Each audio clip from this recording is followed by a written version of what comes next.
Well, hello again. So I am back with another new notebook. This is the Chic Sparrow pocket size. It's an American Dream and the color is London Fog.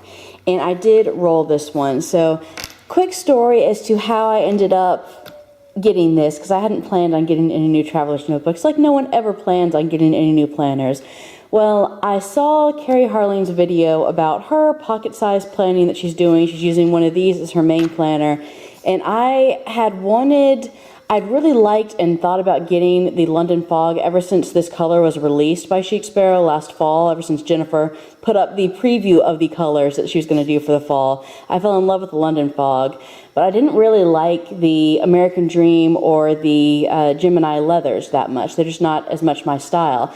I like something that's firmer like the American Dream, but it was just so plain, I guess. And a lot of people love that. A lot of people think it's beautiful, but I like more character with my leather. And so when I saw what happened with Carrie's when she'd rolled it, now I know a lot of people roll the Mr. Darcy's and a lot of other leathers, especially ones from Chic Sparrow. I never did that with my Mr. Darcy. And I saw how it looked, the American Dream leather looked rolled, trying to get it in a good light so you can see. Look at all of this character and wrinkles that it adds.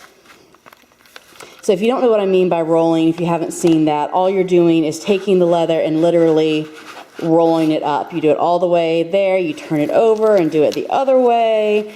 You can do it horizontally as well. I stuck just to vertically because I wanted just the vertical lines.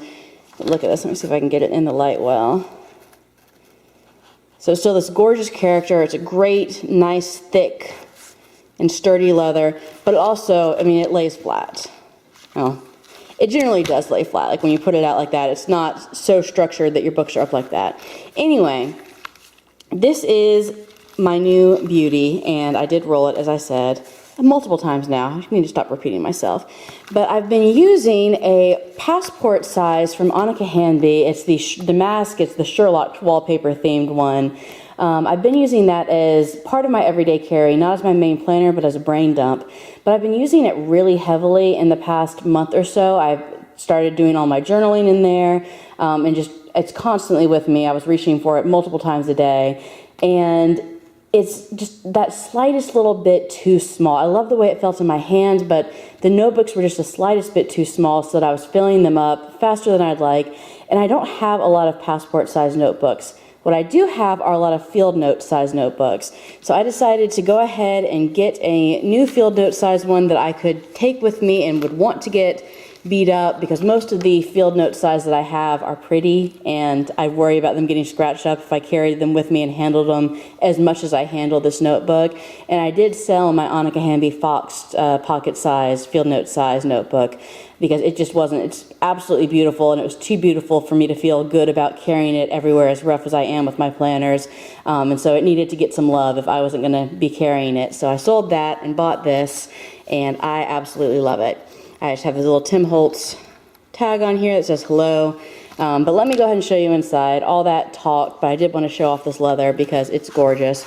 And watch, I'll try to remember to link below Carrie's video of her setup so you can see she does a much better job of showing the leather and also comparing.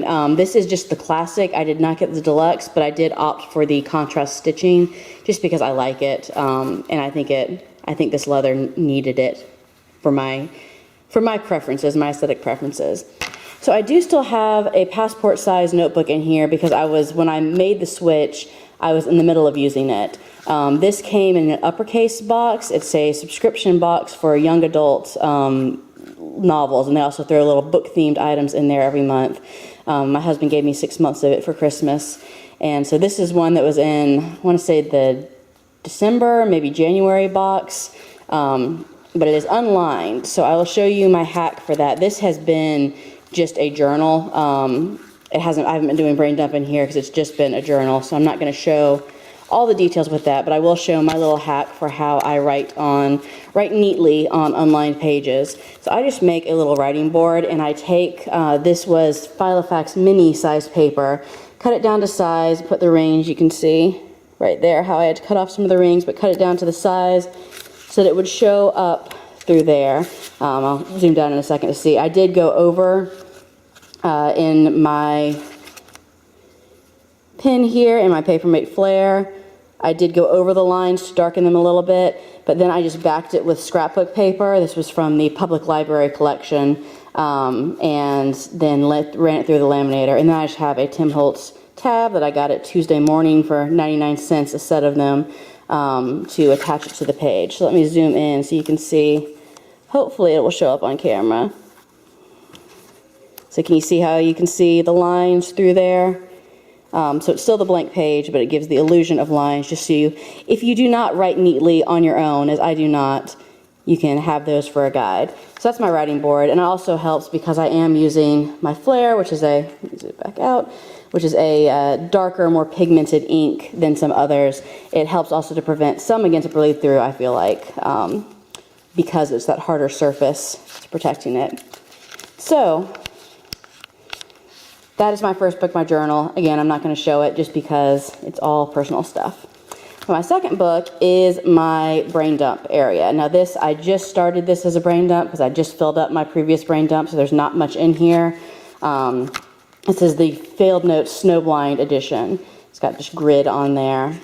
And so it's just, I've had a couple of meetings this past week and a phone call. So far it's just been taking notes on that, just having it all in one place.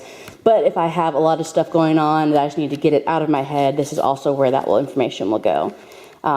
Again, this goes with me everywhere, so I made a little folder just to have in here. This is the Echo Park Paper Company Cartabello line, and it's the So Lovely collection. It's a nice textured, thick paper.